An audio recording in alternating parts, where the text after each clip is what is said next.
Hey, welcome. For those of you who are here, it is great that you are here. For those of you who are watching this as a recording, and I guess by way of introduction for everyone, right? My name is Jeremy Snell. I've been working as a freelance learning and development consultant and business coach for the recruitment industry for the last 12 years or so, having spent the vast majority of my life working in operationally the recruitment industry, hands-on as a consultant or as a manager or as a you know what I mean. But anyway, that's a little bit about who I am. You're probably more interested in the subject because it's probably the subject which has drawn you here in the first place, right? So what I intend to share with you is what I would consider to be a behavior stack. And I call it a behavior stack because, quite simply, it is a stack of behaviors that requires one to follow the other, to follow the other, to follow the other. And as I go through the behavior stack, and there are 8 layers to the behavior stack, as I go through the behavior stack, one of the things that I feel is why I'm doing this in the first place is quite often I meet business owners or recruitment leaders, consultants, and they talk to me about their challenges. And often their challenges revolve around elements of the behavior stack that I would consider to be at the tail end. And because their challenges revolve around things at the tail end, and that's where their frustration is, they haven't really considered the earlier elements in the behavior stack and how actually the fundamentals in terms of foundations of behavior start to create the success of the later additions through the stack. So as somebody finds themselves being, I don't know, let's say distracted by things, like if you find yourself regularly distracted, like you intend to do subject A, whatever subject A is, sales or BD or filling a job or whatever, and then something else happens and you get distracted by subject C, and subject C distracts you for 5 minutes, and then you come back to subject A, and then you find yourself being distracted again by subject D. You know, we're bombarded all of the time by potential distractions, and our ability to be able to stay focused, to be able to avoid distraction, is directly linked to what we have and sometimes what we haven't done in the behavior stack that I'm going to share. So as I walk through the 8 layers, each one building on the next, it's totally with you to interpret what you want to do with it, how you reflect on where you're at relative to the behavior described, and think about the behavior that I'm describing, linking it to a specific outcome that you would like to achieve. Because this behavior stack, you could look at it and go, this will help me to become a better horse rider. You could look at it and think, this will help me to get better at playing the saxophone. Or you could look at it and think, this could help me to become better at being a recruiter. Or breaking down the components of recruitment, it may help you to become a better salesperson, a better interviewer, a better process manager. So it is truly portable. And as I kind of reflect on that for a moment, I think, well, I've shared this out there saying, hey, you guys who work in recruitment, I think you'd really benefit from this. I think anyone would really benefit from this. Like me putting it together as a stack has really helped me to get far more to grips with what I need to do to be able to ensure that my behaviors are in line with what I want to be able to achieve. And it helps me to be able to ensure that I invest more time following what I planned to do rather than allowing either distraction to take me in other directions or my mood to pull me in other directions. So as I go through this, feel free. I've got a comment section here, right? So if you've got comments, if you've got observations, if you want to throw tomatoes at me, if you want to ask questions about what I'm sharing, feel free to do so. Please don't feel that what is going to happen here is some kind of preachy event where I'm going to talk all about everyone's got to get on the phone or everyone's got to do 100 of these things. You do you, right? You are the best version of you in the world. And as soon as you compromise being you and you try and become somebody else, you become the second best version of them. At the very best, right? You may end up being the 4,000th best version of them. Does that make sense? So retain your authenticity. But if you do have those days where you think, shit, I should have done that thing, or oh crap, I didn't have time to do those things, or you know that you procrastinated on it and you try and give yourself a justification that because I was so busy doing this, I just didn't have time to do that. But you know that whatever that is, that was something that was important to you. Whether that is picking up the guitar and having a bit of practice every day, whether that is spending more time being a bit more mindful of your own mental well-being, or whether that is doing some outreach or some cold calls, or whatever the thing is. Do you see what I mean? So please take this as I intend it to be, which is a toolkit to help you to be able to achieve success in whatever your definition of success is. Yeah, it's not for me to tell you it's about six-figure sums of this, that, and the other. It's not for me to tell you that it's all about being retained and nothing to do with contingent and quack, quack, quack, quack, quack. You pick. Right. So what I'm going to do is I'm going to share the stack. I'm going to share it in the order in which it layers. And the order within which it layers is really important because they do genuinely create the foundations for the next. It's kind of like we're building a pyramid. And if we don't get the base of the pyramid right, then each of the next layers is going to start to become more and more precarious. So let me start with layer number one. And layer number one is all about making sure that you have goal clarity. And I would consider goal clarity to be a behavior. I regularly talk to people who are consultants, managers, team leaders, business owners, and I ask them, what are your goals? Like, what are your goals for the year? What are you looking to achieve? And there is a distinct difference in the following behaviors of those who have clarity on their goal compared to those who have ambiguity on their goal. The clearer you are on your goal, the more you can visualize what it is, and perhaps more powerfully, why it is, the easier it is to start to build the behaviors on top of it that start to become your non-negotiables. If you don't have true clarity on your goal, if you're not really sure on what the purpose of turning up at work is, if you're not entirely sure of what the purpose of an activity is, whatever that activity may be, you're not going to be able to achieve the level of success that you could if you gave yourself what you deserve, which is more time to actually think about, what do I really want? And the moment you start to think about what you really want, like I feel that some of the rhetoric that exists about the separation of work and life could create too much confusion. Personally, and whether you agree with it or not is your choice, personally, I feel that there is this thing called life, and work is a component of it. If I start to separate the two out, it starts to create disorder in terms of how I'm able to process and function from a personal perspective, because it almost feels like I have to have two identities, when actually there is just me. There is me going through life, and when I've decided what my goals are, and I'm clear on what my true goals are, they don't have to be existential goals, people. You may have a goal which is simply to ensure that you enjoy a life that you are happy with, and it provides you with the security that you need so that you don't have to worry about some of the things that perhaps you've had to worry about in the past.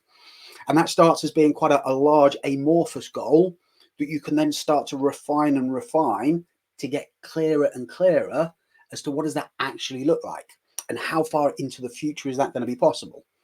Or you may have what may be a smaller goal, and your goal may be, over the course of this year, I'd really like to establish myself as a consultant in my agency, or as a business owner, I'd really like to make sure that we cement our position in terms of market share in the territories that we cover, across the skill sets that we recruit.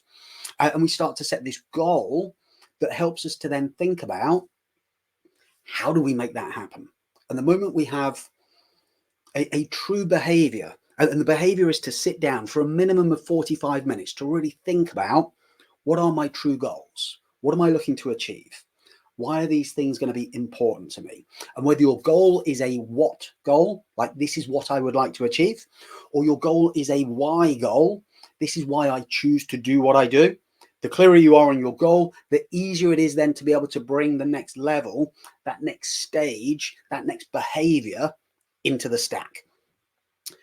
And that second behavior that we bring into the stack. This is about setting your priorities. Now, an interesting thing about the word priorities, someone Google this for me and just double check my sanity on this. But I believe up until about 100 years ago, there was no plural for the word priority. And the word priority derivates from Latin, and the Romans only ever had a singular version of the word priority, because by true definition, it would be kind of crazy to picture having multiple priorities, because when everything is a priority, nothing becomes a priority. So there is some great sense in seeing priority in the singular as being more powerful than priorities in the multiple. What I will say though, is when you have a goal and you start to set yourself a goal, and you then think, so what now become my priorities? What are the things that I need to focus on that are most likely to create the outcome, which is the goal? And you refine those priorities down. I think maybe that there are 3 key priorities that you need to ensure that you're focused on. When you've decided on those priorities. Now, personally, when I do this, I write down everything that could potentially be a priority without too much thought on the level of prioritization. Does that make sense? So I might take like, I looked over here, like a flip chart. I might take a flip chart or a whiteboard, and I'll write down 12 priorities that I all feel are feeders that could potentially help to influence the goal. And then when I've emptied my head of all of the potential priorities, and I know by emptying my head of all of the potential priorities, what I'm doing is I'm also sharing with myself potential future distractions. Does that make sense? So as I share all of these priorities with myself and I start to get them organized into a list, I can then arrange them in what I would consider to be the right order to ensure that I am focusing on the correct priorities as a first things first. So let's say I came up with a dozen priorities, which clearly is too many, because when everything's a priority, nothing is a priority.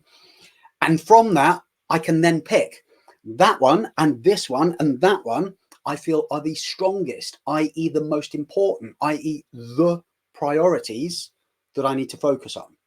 And then as a behavior, I can make sure that I take those priorities, I put them into a document. And in an ideal world, that document would be a physical document, because I think it is nice to actually have it pinned somewhere so that you can see it, because it becomes a reminder.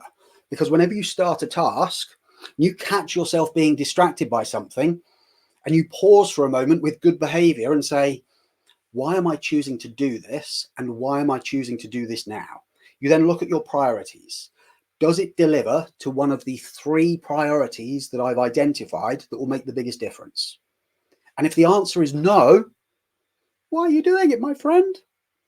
And perhaps it was because it was a distraction.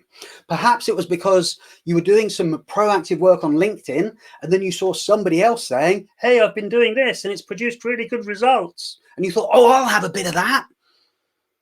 But you don't know what their goal is. You don't know where they're at in their journey.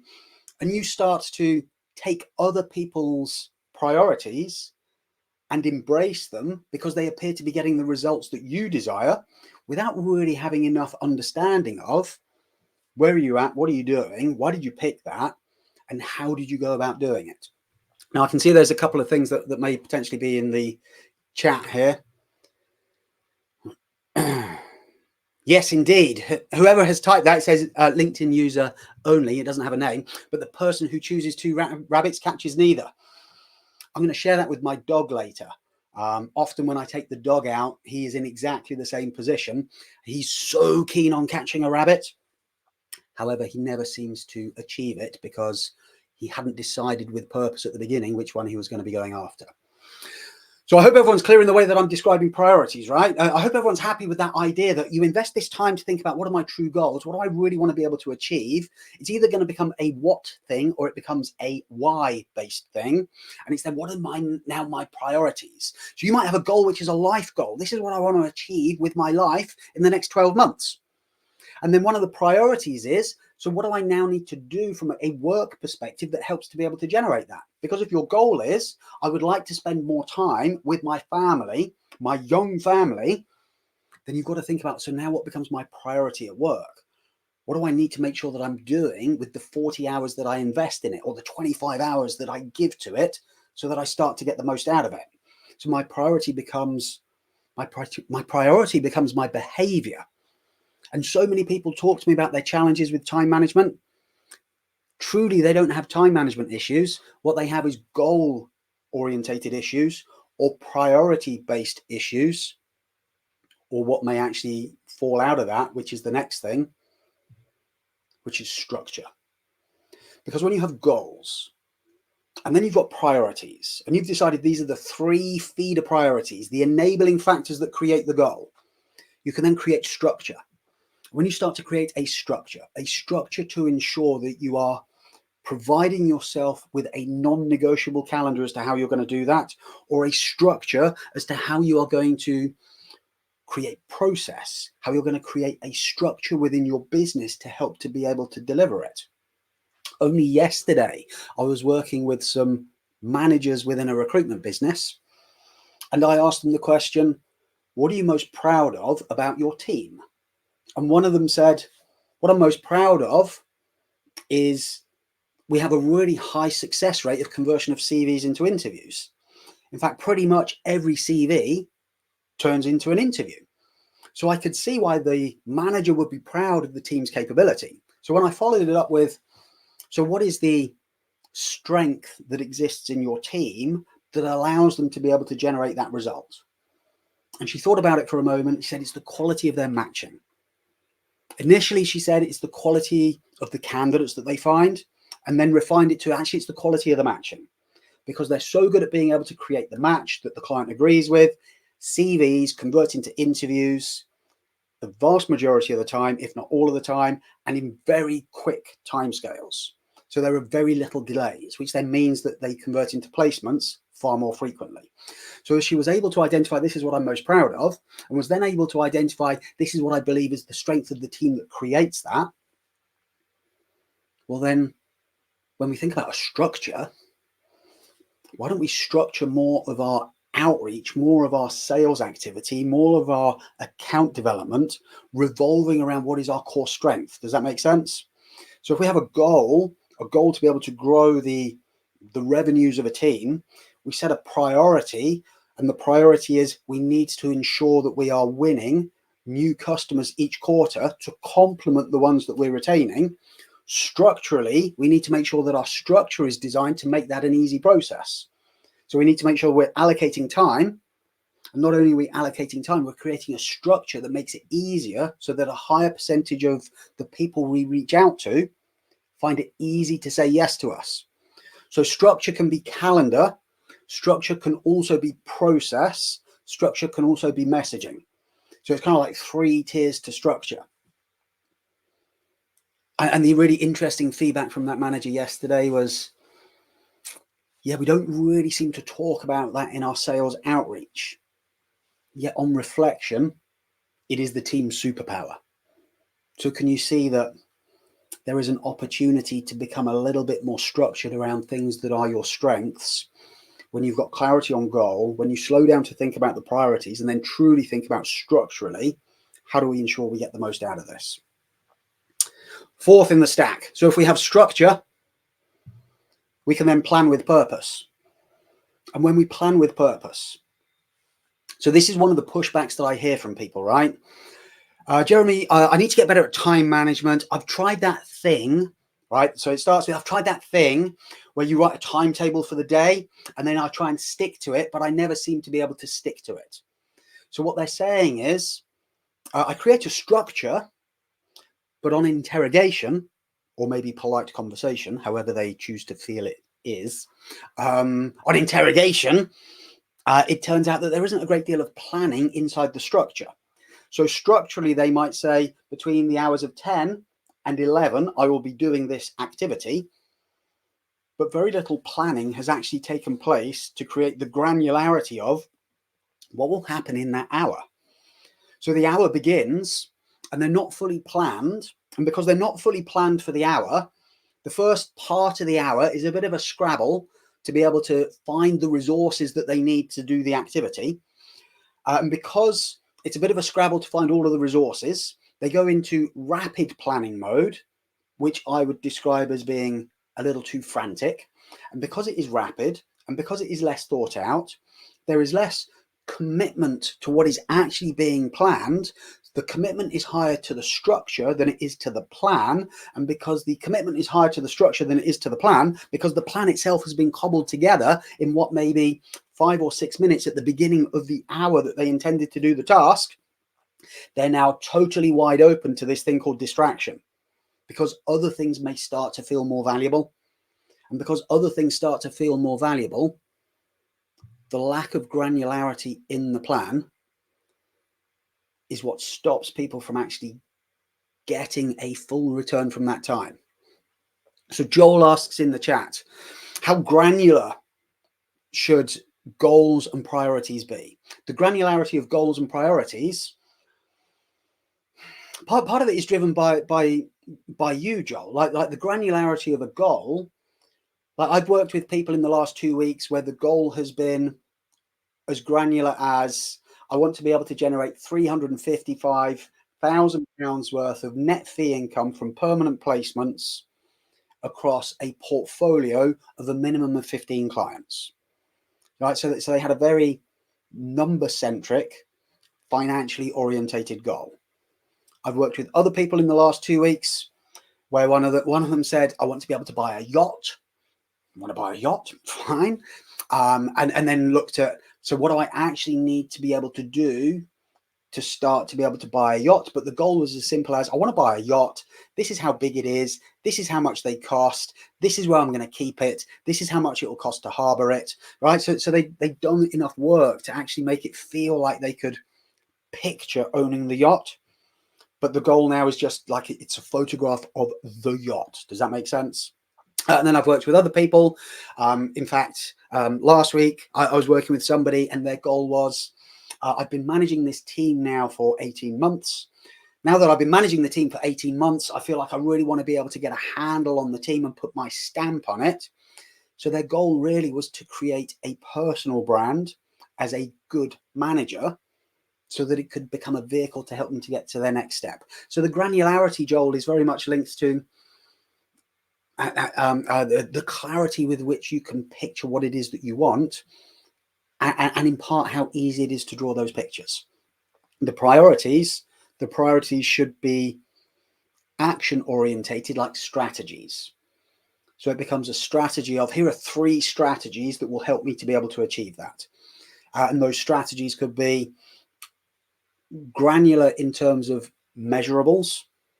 So I need to be able to increase my cadence by this much, or I need to be able to increase my time allocation to the task by this much, or I need to increase my variety of activity by this much. So it could be, I need to increase my average margin from 18% to 22%. I need to increase my cadence of activity from 4 hours of business development outreach work per week to 6 hours of business development outreach per week. And I also need to make sure that I'm increasing the variety of my outreach from single source weapons of introduction to 3 different weapons of introduction that I could use to be able to engage different levels of stakeholder and different profiles of business. I hope that helps, Joel, and you can picture the way that I'm describing that. So if we have a plan, and the plan, Joel, is probably the place where it needs to be most granular. Like if in my plan I decide I'm going to point back to the guitar that hangs here, right? I go, I'm going to practice on that for an hour a day. Structurally, I need to make it as easy as possible to do that. So it hangs on the wall in a way that I just have to take it off the wall. I don't have to open a case. There's an amplifier there. It has the pedals plugged in. It has the cable is ready to go into the guitar. All I have to do is turn the power on at the wall, lift that off, and it's become easy. So structurally it's set up, right? Same if I go to the gym. When I go to the gym, all of my gym kit is laid out. I've created a structure, so I just fall out of bed into my gym kit. If I'm going to do sales as an activity structurally, I need to make sure that I'm making it as easy as possible for me to do that, which is why I would prefer that people did like sales activity at 8:30 in the morning rather than 3 o'clock in the afternoon. It's like going to the gym at the beginning of the day. Then the plan in terms of the granularity, if I'm going to spend 60 minutes playing on that every day and all I do is play the same thing over and over again, I'll just master one single song or one single solo.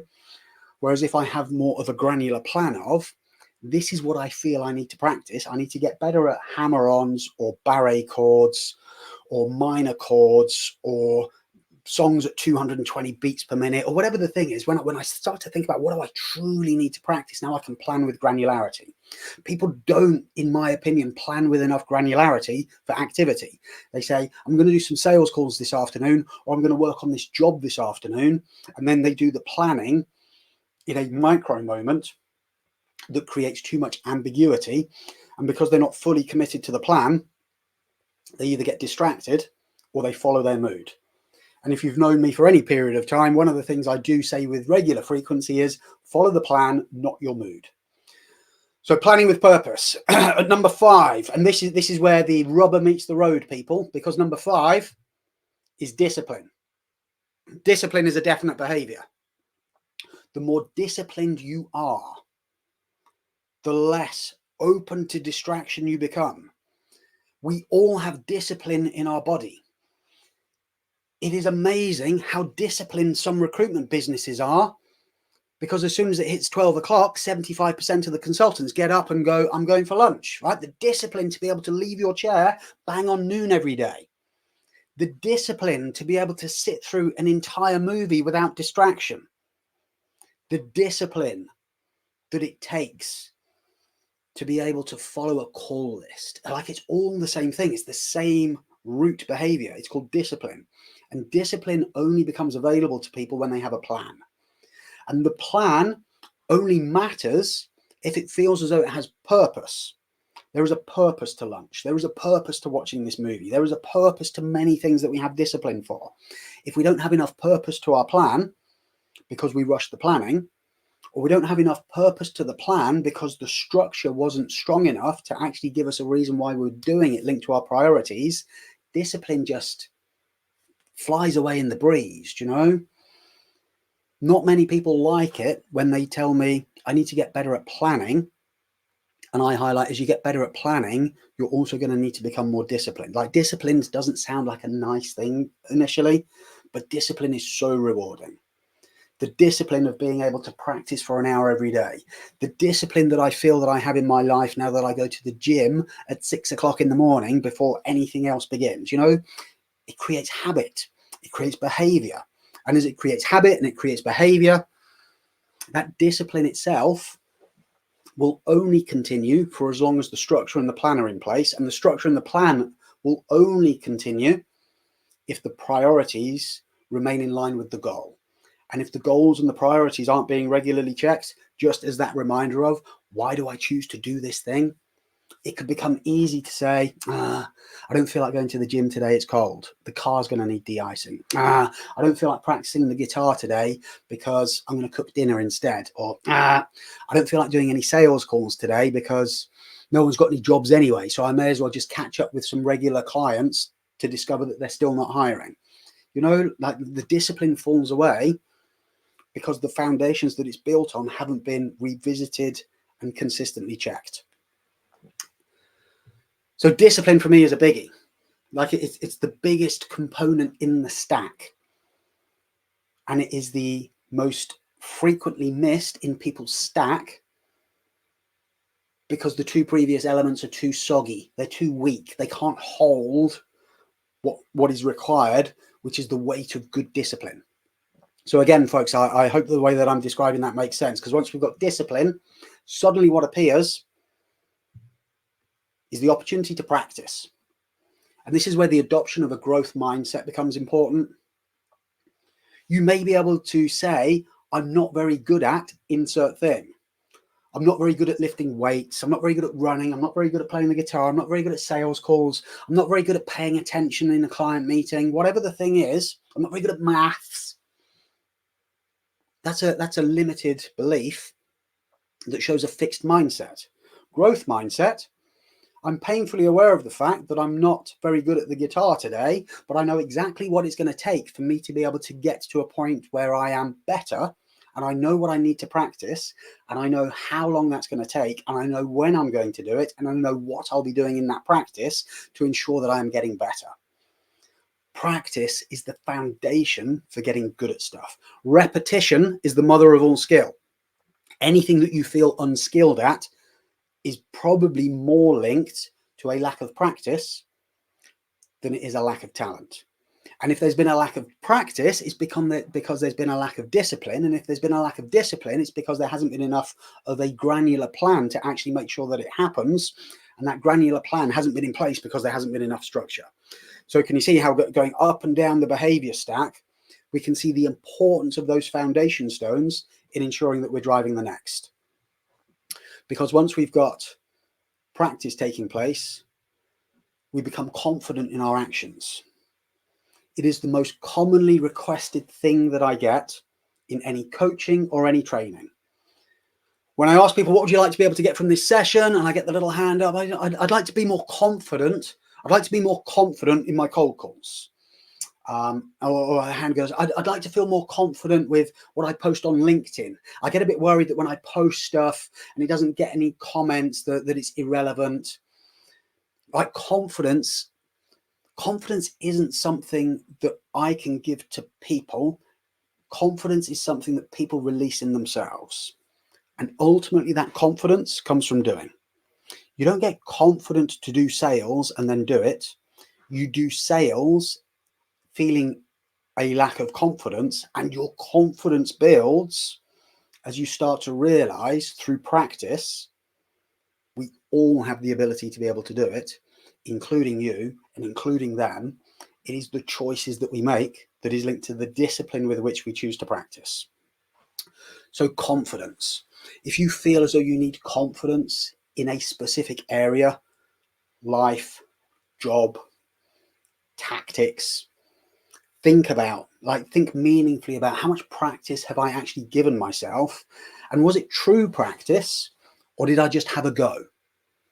Because if it was true practice, I would have practiced doing the right thing at the beginning that creates the foundations for the next level and the next level. That's called practicing with purpose. If I just did it, I just gave it a go and didn't have enough thought about the practice, then it's going to be difficult for me to actually picture how continuing to do that thing is going to produce better quality results. There's an allegation that Einstein said, the definition of insanity is repeatedly doing the same thing over and over again and hoping to be able to get a different result. A, Einstein didn't say that. B, I don't think it's the definition of insanity. I think it's the definition of practice. So too many people talk themselves and others out of practice because they decide that Einstein, who didn't say this thing, said this thing that apparently then makes it clever that actually is illogical. Practice, repetition. If you practice with repetition, with purpose, knowing why you are practicing what you are practicing, you get better, you don't go insane. You'll go insane if you keep stopping doing things because after a few repetitions, you've decided you're not getting anywhere. So therefore you mustn't be talented at that thing.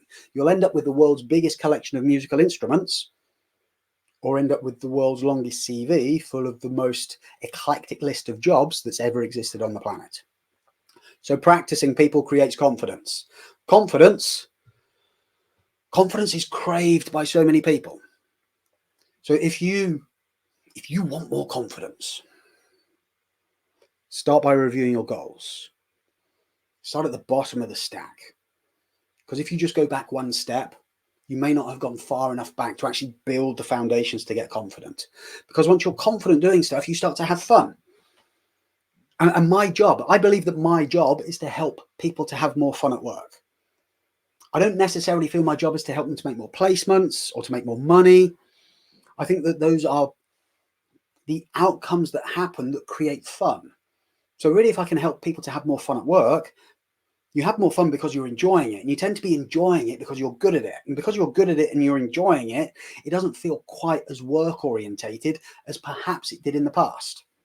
Recruitment, getting good at recruitment. I believe that getting good at recruitment is directly linked to how long you're willing to put up with being shit at it. And if you're not willing to put up with being shit at it for long enough, you're never going to get good.